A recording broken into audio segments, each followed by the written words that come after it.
নাগরিক সংবাদে স্বাগত। আপনাদের সাথে আছি আমি পূজাশ্রী ভদ্র। শুনছিলেন সংবাদ শিরোনাম, এবার জানিয়ে দেব বিস্তারিত।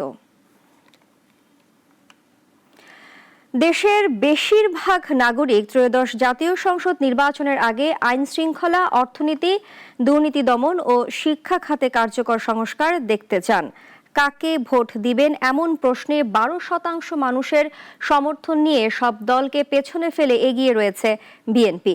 সাম্প্রতিক এক জরিপে উঠে এসেছে এমন তথ্য।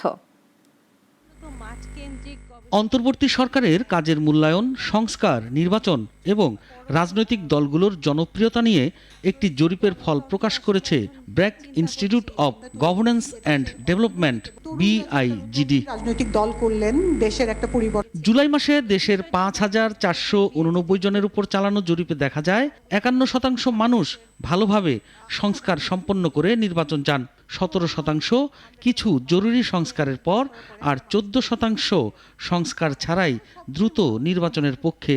আমি অর্থনীতি নিয়ে চিন্তিত, কারণ এখানে ব্যবসায়িক মন্দার ব্যাপারটাও আছে। আমি রাজনীতি কোন দিকে যাচ্ছে এটা নিয়ে আমি চিন্তিত, এবং এই চিন্তার একটা রিফ্লেকশন হয়ে যাচ্ছে যে আমার একটা নির্বাচিত সরকার দরকার, যেটা 18% মানুষজন বলছে। সো একদিকে একটা অনিশ্চয়তা রিফ্লেকশন হচ্ছে, আবার সেই অনিশ্চয়তা থেকে বের হয়ে এসে মানুষ মনে করছে খুব সম্ভবত যে অন্তর্বর্তীকালীন সরকার সেই নিশ্চয়তাটা দিতে পারছে না। জরিপে আগামী জাতীয় সংসদ নির্বাচনে কাকে ভোট দেবেন এমন প্রশ্নে 12% বিএনপি, 10.40% জামায়াত ইসলামী ও 2.80% মানুষ জাতীয় নাগরিক পার্টি NCPর কথা বলেছেন। গত অক্টোবরে 8.90% মানুষ আওয়ামী লীগকে ভোট দিতে চাইলেও এখন কার্যক্রম নিষিদ্ধ দলটিকে ভোট দিতে চায় 7.30% মানুষ। আপনার নির্বাচনী এলাকায় কোন দলের প্রার্থী জিতবে বলে মনে হয় এমন প্রশ্নে 38% মানুষ বিএনপির কথা বলেছেন। এই প্রশ্নের উত্তরে 13% মানুষ জামায়াত ও 1% মানুষ NCPর কথা বলেছেন, আর আওয়ামী লীগের কথা বলেছেন 7% মানুষ। আগের যে চিত্র, আওয়ামী লীগ বিএনপি ডমিনেট করছে scene, electoral scene, voting landscape যেটাকে আমরা বলি, সেটা হয়তো আগের মতোই আছে। নতুন হলো জামাত ব্যাপকভাবে বেড়েছে। মানুষ হয়তো এখন ভাবছে যে আওয়ামী লীগ বিএনপি দুটোকেই দেখলাম, এখন লেটস ট্রাই জামাত। NCPর ব্যাপারটা ডেফিনেটলি নতুন, তাদের কনসেন্ট্রেশনটা থাকবে তরুণ সমাজের, সেটা তো না। যারা বয়স্ক মানুষ তাদের ভেতরেও তাদের জনপ্রিয়তা আছে। জরিপ অনুযায়ী দেখা যায় দেশের জনগণ শুধু নির্বাচনের আয়োজন নয়, বরং আইন শৃঙ্খলা, অর্থনীতি, দুর্নীতি দমন ও শিক্ষায় বাস্তব পরিবর্তন প্রত্যাশা করে। নির্বাচনের আগে এসব খাতে কার্যকর সংস্কার তাদের আস্থার শর্ত বলে মত জরিপে উঠে এসেছে। আপনারা বিএনপি, জামাত বা সাইফুল শাহিন, নাগরিক, ঢাকা। রাজধানীর মৌচাকে হাসপাতালের পার্কিং থেকে উদ্ধার হলো 2 জনের মরদেহ। মুখ থ্যাতলানো এক মরদেহ, আরেকটি অক্ষত, আর গাড়ির দরজা খোলা। এই ঘটনায় চাঞ্চল্য ছড়িয়েছে এলাকা জুড়ে। Doctor Sirajul Islam medical college হাসপাতালের বেসমেন্ট পার্কিং। দুপুর 2:30টার খানিকক্ষণ আগে একটি প্রাইভেট কারে মিলেছে 2 জন পুরুষের নিথর দেহ। গাড়ির চালকের আসনে একজন, পেছনের সিটে আরেকজন। তবে পেছনের সিটের মরদেহের মুখ ও মাথা থেতলানো, অক্ষত রয়েছে শরীরের বাকি অংশ, আর খোলা রয়েছে গাড়ির দরজা। পার্কিং এর সিসিটিভি বলছে আগের দিন বিকেল 5:15টার দিকে ঢোকে গাড়িটি, এরপর আর বের হয়নি পার্কিং থেকে। 5:35 ইন করার পরে 2 জন আবার বের হয়ে যায়। বের হয়ে গিয়ে 5:40-এর দিকে ওই 2 জনের মধ্যে একজন মালিক আর আরেকজন যে এখানে আছে সে আবার ফেরত এসে আবার সে গাড়ির দিকে যায়। এখন মালিকের সাথে কথা বলে আপাতত যেটা বুঝতেছি যে তাদের এই গাড়িটা তারা আসছিল, এখানে তাদের একটা রিলেটিভ এখানে সিরাজুল ইসলাম মেডিকেলে ভর্তি আছে, তাকে নেওয়ার জন্য। এরপরে এই 2 জনকে রেখে মালিক চলে যায় যে ওই রিলেটিভকে নিয়ে তারপরে তারা মালিক হচ্ছে আবার এরা চলে যাবে। এইভাবে এটা এখন পর্যন্ত এই রাত এরকম পাওয়া গেছে। আমরা আসলে এটার একটু বিস্তারিত তদন্ত করে তারপরে বিস্তারিতটা আমরা বলতে পারবো, তার আগে আসলে বলা মুশকিল। ঘটনাস্থল থেকে আলামত সংগ্রহের জন্য কাজ করছে পুলিশের অপরাধ তদন্ত বিভাগের ক্রাইম সিন ইউনিট। এদিকে দুপুরের এই ঘটনায় এলাকায় ছড়িয়ে পড়েছে আতঙ্ক। সিসি ক্যামেরা থেকে শুরু করে অন্যান্য যে ইনগ্রেডিয়েন্টস গুলো আছে এগুলো আমরা একটু ভালো করে যাচাই করলে বুঝতে পারবো যে আসলে এটা কি। জিহাদুল ইসলাম, নাগরিক, ঢাকা। শুরু হলো জুলাই আন্দোলনে রাজধানী চাংখারপুলে আনাস সহ 6 জনকে হত্যা মামলার বিচার। চিফ প্রসিকিউটরের সূচনা বক্তব্যে শুরু হওয়া এই মামলার প্রথম দিন সাক্ষী দেন শহীদ আনাসের বাবা শাহরিয়ার খান ও মা সঞ্জিদা খান। এ সময় 5 আগস্টে আনাসের হত্যার চিত্র আদালতে তুলে ধরেন তারা। মাকে চিঠি লিখে বাসা থেকে বের হয়েছিলেন আনাস। লিখেছিলেন যদি না ফেরে তাকে নিয়ে যেন গর্ব করে তার বাবা মা। আন্দোলন চলাকালে রাজধানীর চানখারপুলে 5 আগস্ট পুলিশের গুলিতে নিহত হন আনাস। শুধু আনাস নয়, চানখারপুলে ওই দিন আনাস সহ মারা যান 6 জন। সকালে মানবতাবিরোধী অপরাধের মামলায় সূচনা বক্তব্যের মধ্য দিয়ে সাক্ষ্য গ্রহণ শুরু হয়, যেখানে চিফ প্রসিকিউটর ডিএমপির সাবেক কমিশনার হাবিবুর রহমান সহ 8 জনের অপরাধের চিত্র তুলে ধরে বলেন, এ অপরাধ প্রমাণে সাক্ষীদের স্বাক্ষর পাশাপাশি ভিডিও ফুটেজের মতো যথেষ্ট দালিলিক প্রমাণ রয়েছে। সূচনা বক্তব্যের মাধ্যমে সাক্ষ্য গ্রহণ শুরু হয়েছে। প্রত্যক্ষদর্শী সাক্ষী, শহীদ পরিবারের সদস্যরা, যারা মামলার ভিকটিম, যারা আহত হয়েছেন, যারা ঘটনাস্থলে প্রেজেন্ট ছিলেন, তারা সাক্ষী দিবেন। মামলার নানান রকমের ভিডিও এভিডেন্স, ভিডিও ফুটেজ, সেগুলোই মামলার অকাট্য দলিল প্রমাণ। এ সময় প্রসিকিউশন আরও জানায়, জুলাই আগস্টে যারা অপরাধ করেছেন তারা কেউই ছাড় পাবে না। যারা মনে করেছিলেন যে বাংলাদেশে গণহত্যা চালিয়ে পার পাওয়া যাবে, যারা মনে করেছিলেন পরবর্তীতে প্রতিবিপ্লব ঘটাবেন অথবা অন্য কোনোভাবে এই বিচারটাকে বানচাল করার চেষ্টা করা যাবে, তাদের জন্য ক্লিয়ার মেসেজ, যারা অপরাধ করেছেন তারা কেউ ছাড় পাবেন না। এ মামলার প্রথম দিন সাক্ষ্য দিয়ে দায়ীদের বিচার চান আনাসের বাবা শাহরিয়ার খান ও মা সঞ্জিদা খান। অলিউল রনি, নাগরিক, ঢাকা। প্রতিযোগিতার বাজারে ছিটকে অনেকটা অস্তিত্ব সংকটে রয়েছে পুঁজিবাজারে তালিকাভুক্ত জিকিউ বলপেন ইন্ডাস্ট্রিজ। তার উপর কোম্পানির আর্থিক প্রতিবেদনে দেওয়া হয়েছে ভুয়া তথ্য। অন্যদিকে শেয়ারটির দর অস্বাভাবিক বৃদ্ধি করে কারসাজির মাধ্যমে ফায়দা লুটছে এক শ্রেণীর বিনিয়োগকারী। পুঁজিবাজারে তালিকাভুক্ত জিকিউ বলপেন ইন্ডাস্ট্রিজের ব্র্যান্ডিং পণ্য ইকোনো বলপেন একসময় সারা বাংলার রাজত্ব করলেও কালের বিবর্তনে ছিটকে পড়েছে প্রতিযোগিতায়। মেটাডোর, গুডলাক, অল টাইমের ভিড়ে ইকোনো বলপেনকে এখন খুঁজে পাওয়া কঠিন, যে কারণে উৎপাদন বন্ধ রেখে নতুন করে বিএমআরইর মাধ্যমে ঘুরে দাঁড়াতে চেয়েও পারল না জিকিউ বলপেন। নিজেরাই স্টক এক্সচেঞ্জকে জানিয়েছে তাদের পক্ষে এখন উৎপাদন চালু করা সম্ভব নয়। একদিকে কোম্পানির অস্তিত্ব সংকট, অন্যদিকে প্রকাশিত আর্থিক প্রতিবেদনে এসেছে কারচুপির অভিযোগ। নিয়ন্ত্রণ সংস্থা পেয়েছে অসত্য তথ্য, পরবর্তীতে ব্যবস্থা নেওয়ার জন্য দেয়া হয়েছে এনফোর্সমেন্ট বিভাগে। 2023 সালের 30শে জুনের যেই সমাপ্ত আর্থিক বছর, সেই সময়ের অডিটেড ফিনান্সিয়াল স্টেটমেন্টের উপরে এই ইনকোয়ারিটা হয়েছিল। অডিটেড ফিনান্সিয়াল স্টেটমেন্টের উপরে মিস প্রেজেন্টেশন ছিল, যেটাকে আমরা ফলস ইনফরমেশন বলি। হ্যাঁ, সেইটার যেই নন কমপ্লায়েন্সটা আছে, এটা আমরা দেখে এনফোর্সমেন্ট অ্যাকশনের দিকে যাচ্ছি। বিএসএসির পক্ষ থেকে তদন্তের বিষয়টি জানলেও রিপোর্ট সংক্রান্ত বিষয়ে অবগত নন কোম্পানি সচিব। আমাদের কাছে তারা ইনভেস্টিগেশন করে গেছে, এর পর্যন্ত আমাদের জানার কথা, এরপরে তোমাদের কাছে জানার কথা না। তারা কি রিপোর্ট দেবে, রিপোর্ট তারাই দিবে। এদিকে কোম্পানির অসত্য তথ্য প্রদানের ফায়দা লুটছে পুঁজিবাজারের কেউ কেউ। অভিযোগ রয়েছে কোম্পানির মালিক পক্ষের সঙ্গে যোগসাজশ করে করা হচ্ছে শেয়ার কারসাজি।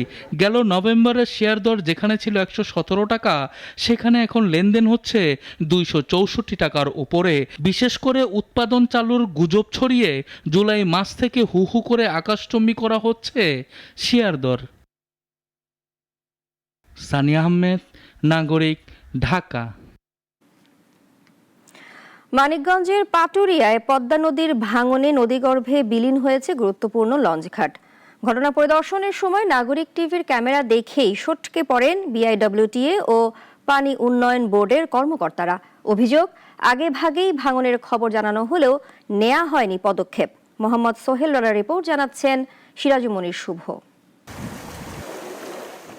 চলতি আগস্টের 5 তারিখ পদ্মার ভাঙনে নদীগর্ভে বিলীন হয় মানিকগঞ্জের পাটুরিয়া লঞ্চঘাটের 1 নম্বর জেটি। অথচ 31 জুলাই থেকেই ভাঙনের আলামত দেখা যাচ্ছিল। সংশ্লিষ্ট কর্তৃপক্ষকে জানানো হলেও ব্যবস্থা নেয়নি বিআইডব্লিউটিএ ও পানি উন্নয়ন বোর্ড। ইচ্ছা করলে আজকে থেকে পদক্ষেপ নিয়ে পারত, এই জরুরি একটা ফালানের লিগে তারা তো কোনো করে নাই। এটা আইডেন্টিটি এর পিডি থেকে শুরু করে এই ইঞ্জিনিয়ার ঠিকাদার এদের সার্বিকভাবে গাফুলতি আছে। পরদিন 6 আগস্ট বিকালে ঘাট পরিদর্শনে যান সংশ্লিষ্ট কর্মকর্তারা, কিন্তু নাগরিক টিভির ক্যামেরা দেখেই কথা না বলে ঘটনাস্থল ত্যাগ করেন তারা। তড়িঘড়ি নৌকায় উঠে এলাকা ছাড়েন কর্মকর্তারা। যে কয়টা জিও ব্যাগ আনছে এই কয়টা জিও ব্যাগে প্রতিরক্ষা করা সম্ভব না। এই জিও ব্যাগ এইভাবে ফালাতে হবে না, এই কঞ্চিদা বেড়া দিলে হবে না, মজবুত করতে হবে। ঘাট ম্যানেজার ও স্থানীয়রা জানান, আগাম ব্যবস্থা না নেওয়ায় 5 আগস্ট দুপুরে ধসে পড়ে 1 নম্বর জেটি ও পিলার। ঝুঁকিতে রয়েছে 2 নম্বর জেটিটিও। কোনো কার্যকর পদক্ষেপ না নিয়ে 1000 জিও ব্যাগ ফেলে দায় সেরেছেন কর্তারা। কার্যক্রম কোনো ব্যবস্থা তারাও নেই, আর যখন ব্যবস্থা তারা নিতে আসছে তখন ঘাট নাই। আমরা তাদের কাছে মিনিটের ব্যবস্থা ঘাট চেয়েছি, ওরা দ্বিতীয় শিকার হয়েছে, কিন্তু ওদের কার্যক্রম দেখছি না, এটাই আবার হতাশ। দক্ষিণ পশ্চিমাঞ্চলের 21 জেলার প্রবেশদ্বার এই ঘাট। বর্তমানে 2 নম্বর ফেরিঘাটকে অস্থায়ীভাবে ব্যবহারের চেষ্টা চলছে, কিন্তু পদ্মার ভয়াল থাবার শঙ্কায় স্থানীয়রা। দ্রুত কার্যকর পদক্ষেপ দেখতে চান তারা। সিরাজুম শুভ, নাগরিক। 1 দশকের বেশি আগে পুলিশি হেফাজতে থাকা অবস্থায় নির্যাতনে গাড়ি চালক ইশতিয়াক হোসেন জনের মৃত্যুতে করা মামলায় রাজধানীর পল্লবী থানার তৎকালীন উপপরিদর্শক জাহিদুর রহমানের যাবজ্জীবন কারাদণ্ড বহাল রেখেছেন হাইকোর্ট। অপর 2 আসামি এএসআই রাশেদুলের সাজা কমিয়ে 10 বছর এবং পুলিশ সোর্স রাসেলকে খালাস দেওয়া হয়েছে। তবে এ রায়ে নাখোশ ভুক্তভোগীর পরিবার। অলিউল রনের রিপোর্টে বিস্তারিত। 2014 সালের 8 ফেব্রুয়ারি পল্লবীর 11 নম্বর সেকশনের বি ব্লক সংলগ্ন ইরানি ক্যাম্পে বিয়ের অনুষ্ঠানে নারীর সঙ্গে অশালীন ব্যবহার করা পুলিশের তথ্যদাতা সুমনের সঙ্গে বাকবিতণ্ডায় জড়িয়ে পড়েন ইশতিয়াক হোসেন জনি ও তার ভাই ইমতিয়াজ। এ ঘটনায় জনি ও ইমতিয়াজকে ধরে নিয়ে যায় পুলিশ। থানায় নিয়ে করা হয় নির্যাতন। এতে মৃত্যু হয় জনির ভাই ইমতিয়াজ হোসেন ওই বছরের 7 আগস্ট মামলা করেন আদালতে। আসামি করা হয় তৎকালীন পল্লবী থানার এসআই জাহিদুর রহমান সহ 8 জনকে। এটি ছিল 2013 সালে হওয়া নির্যাতন ও হেফাজতে মৃত্যু নিবারণ আইনের প্রথম মামলা। তদন্তে উঠে আসে 5 অপরাধীর তথ্য। পরে 2020 সালের 9 সেপ্টেম্বর এ মামলায় রায় দেয় ঢাকা মহানগর দায়রা জজ আদালত। পল্লবী থানার তৎকালীন এসআই জাহিদুর রহমান, এএসআই রাশিদুল হাসান ও এএসআই কামরুজ্জামানকে যাবজ্জীবন এবং অপর 2 আসামি পুলিশের তথ্যদাতা সুমন ও রাসেলকে 7 বছর কারাদণ্ড দেয় আদালত। পরে 3 আসামি হাইকোর্টে আপিল করলে এসআই জাহিদুর রহমান ও এএসআই কামরুজ্জামানের যাবজ্জীবন কারাদণ্ড বহাল রাখেন হাইকোর্ট। অন্য 2 আসামি এএসআই রাশিদুলের যাবজ্জীবন সাজা কমিয়ে 10 বছর এবং পুলিশের তথ্যদাতা রাসেলকে খালাস দেন আদালত। হাইকোর্টের এ রায়ে ন্যায় বিচার পেয়েছেন বলে জানান আইনজীবী। নির্যাতন এবং মৃত্যু আইন 2013 সালের প্রথম মামলা, যেটায় সাজা হয়েছে, বিচার অন্তত পাইছে। তবে রায়ে খুশি হতে পারেননি ভুক্তভোগীর পরিবার। সেই সাথে আতঙ্কে দিন পার করার কথাও জানান তারা। যেটাই পাইছি আল্লাহ হুকুম, আল্লাহ যেটাই দিছে আমি আমার ছেলে তো গেছে, আমি ছেলেকে তো পাবো না। 12টা বছর পর রায় পেলাম, কিন্তু পুরোপুরিভাবে রায় পেলাম না। অনেক আতঙ্কে ভুগছি আমরা।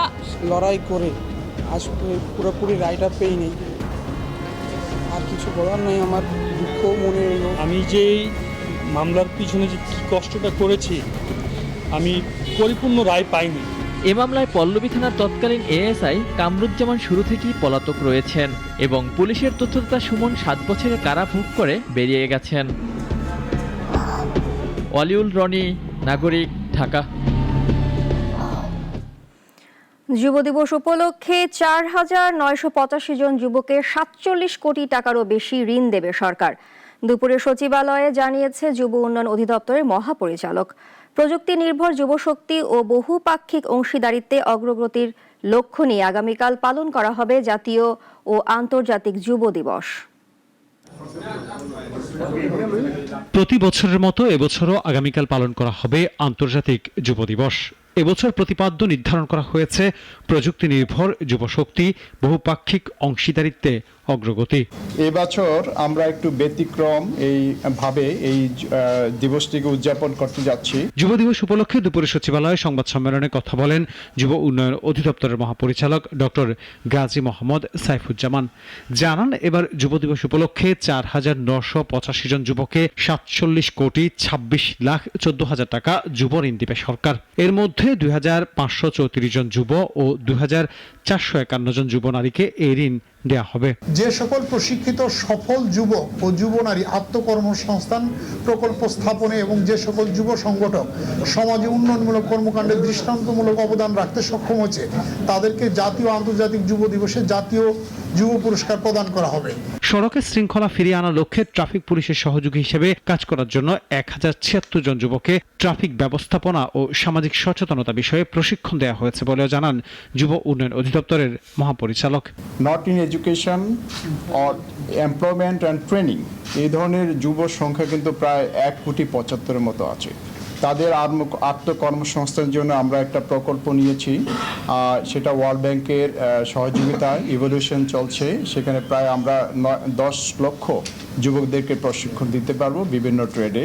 প্রতি বছরের মতো এবছরেও যুব কার্যক্রমের শ্রেষ্ঠত্বের স্বীকৃতি স্বরূপ জাতীয় যুব দিবসে যুব পুরস্কার দেওয়া হবে। আন্তর্জাতিক যুব দিবস আমরা যথাযোগ্য মর্যাদায় আনন্দ ঘন পরিবেশে উদযাপন করতে চলেছি। আনোয়ার হোসেন, নাগরিক, ঢাকা।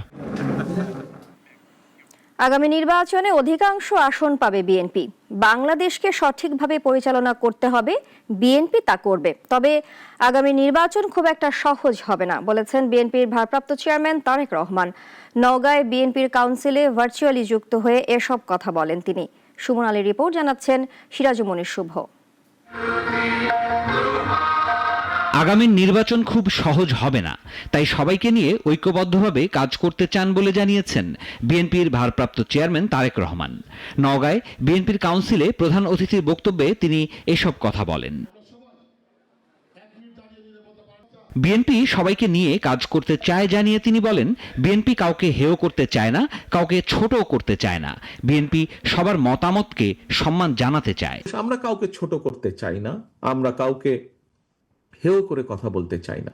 আমরা চাই সবাইকে নিয়ে কাজ করতে, আমরা সকলকে ঐক্যবদ্ধভাবে কাজ করতে, আমরা সকলের মতামতকে সম্মান জানাতে চাই। তারেক রহমান বলেন, আজকে যারা সংস্কার করছে তাদেরকে বলতে চাই, শহীদ জিয়ার সৈনিকেরা আরো 2.5 বছর আগেই এসব সংস্কারের দাবি তুলেছে।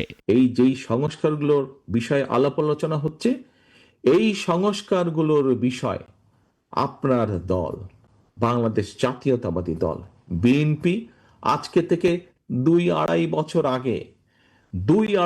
আগে যখন স্বৈরাচার এই দেশের মানুষের টুটি চেপে ধরেছিল, যখন স্বৈরাচার এই দেশের মানুষের ভোটের অধিকারকে কেড়ে নিয়েছিল, যখন স্বৈরাচারকে বাংলাদেশের মানুষ বিতাড়িত করে দিয়েছে বাংলাদেশ থেকে, সেই স্বৈরাচার যখন বাংলাদেশের মানুষের অর্থ সম্পদ লুটপাট করে পাচার করে দিচ্ছিল, সেই সময় আমাদের দল বিএনপি বাংলাদেশের মানুষের সামনে এই 31 দফা উপস্থাপন করেছিল, রাষ্ট্র মেরামতের 31 দফা। মনে আছে আপনাদের? দলটির ভারপ্রাপ্ত চেয়ারম্যান আরও বলেন, বিএনপির ভাবমূর্তি নষ্ট হয় এমন কোনো কাজ করা যাবে না। আগামী নির্বাচন খুব সহজ হবে না, কারণ একটি অদৃশ্য শক্তি ষড়যন্ত্র করে যাচ্ছে। এই যে বিএনপির যেই প্রত্যাশা, বিএনপির যে পরিকল্পনা, দেশকে সামনে এগিয়ে নিয়ে যাওয়ার, মানুষের জীবনযাত্রা কিছুটা ভালো করার, এই পরিকল্পনা যাতে বাস্তবায়িত না হতে পারে তার জন্য কিন্তু ষড়যন্ত্র চলছে, ধীরে ধীরে তার জন্য ষড়যন্ত্র চলছে। বিএনপির রাষ্ট্র পরিচালনার অভিজ্ঞতা আছে জানিয়ে তিনি বলেন, দেশের মানুষ বিএনপির উপর আস্থা রাখতে চায়। দেশের 20 কোটি জনগণ যেভাবে চাইবে সেভাবেই দেশ পরিচালিত হবে। মানুষের ভোটের অধিকার প্রতিষ্ঠা করবে বিএনপি। সিরাজুমনির শুভ, নাগরিক। ভারতের রাজধানী দিল্লিতে কংগ্রেস নেতা রাহুল গান্ধী ও নেত্রী প্রিয়াঙ্কা গান্ধী ভদ্রকে আটক করেছে পুলিশ। সকালে দিল্লিতে পার্লামেন্ট থেকে নির্বাচন কমিশনের কার্যালয়ের দিকে মিছিল নিয়ে যাওয়ার সময় তাদের আটক করে পুলিশ। শুধু তাই নয়, শিবসেনার সঞ্জয় রাউত সহ একাধিক সাংসদকে গ্রেফতার করেছে পুলিশ। ক্ষমতাসীন বিজেপির সঙ্গে নির্বাচন কমিশনের আঁতাতের অভিযোগ তুলে এই বিক্ষোভ কর্মসূচির ডাক দিয়েছিল বিরোধী ইন্ডিয়া জোট।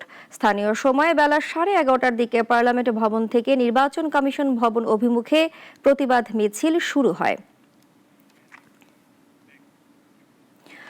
যুক্তরাজ্য, ফ্রান্স ও কানাডার মতো অস্ট্রেলিয়াও ফিলিস্তিন রাষ্ট্রকে স্বীকৃতি দেওয়ার ঘোষণা দিয়েছে। দেশটির প্রধানমন্ত্রী অ্যান্থনি আলবানিজ জানিয়েছেন, জাতিসংঘের সাধারণ পরিষদের আগামী সেপ্টেম্বর অধিবেশনে ফিলিস্তিন রাষ্ট্রকে স্বীকৃতি দেবে দেশটি। আজ প্রধানমন্ত্রী আলবানিজ জানান, অস্ট্রেলিয়া ফিলিস্তিনি কর্তৃপক্ষের কাছ থেকে কয়েকটি প্রতিশ্রুতি পেয়েছে, যার মধ্যে রয়েছে নিরস্ত্রীকরণ, সাধারণ নির্বাচন আয়োজন এবং ইসরায়েলের অস্তিত্বের অধিকারকে স্বীকৃতি দেওয়া। প্রধানমন্ত্রী আরও বলেন, দ্বিরাষ্ট্রভিত্তিক সমাধানই মধ্যপ্রাচ্যে সহিংসতার চক্র ভাঙার এবং গাজায় সংঘাত, কষ্ট ও অনাহারের অবসান ঘটানোর সর্বোত্তম উপায়। এখন এ পর্যন্তই। নাগরিকের খবর ও অন্যান্য সব আয়োজন দেখতে চোখ রাখুন আমাদের ওয়েবসাইট, ইউটিউব ও ফেসবুকে। ধন্যবাদ সবাইকে।